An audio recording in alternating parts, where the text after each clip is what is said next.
So hey everyone, welcome back to another quick and very interesting tutorial. Where in this quick tutorial, I'm going to show you how you can generate spreadsheets using Gemini in just seconds. Now, in order to do it, let me quickly open Gemini. You can do this process over your smartphones or any other device you have as well. Now, let's say for example, if I say generate a random spreadsheet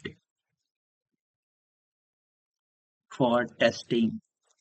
And if I hit enter, it will take some time. It has started generating the spreadsheet with random data. If you want some accurate data or some specific data, you can define it here as well. I'm just showing you a demonstration. Now, once I say it, it will take some time. It will start generating the data. And here you can see uh, I have just, it will take some time and generate the data for me.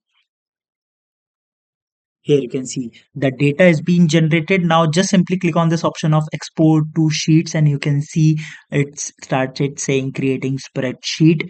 And once the process is done, you can see I have just simply need to click on the option of open sheets and you can see the sheet has been opened for me. Alright, so that's it for this tutorial. I hope this video will be helpful for you. Make sure to hit the like button and subscribe button for more such helpful and interesting tutorials.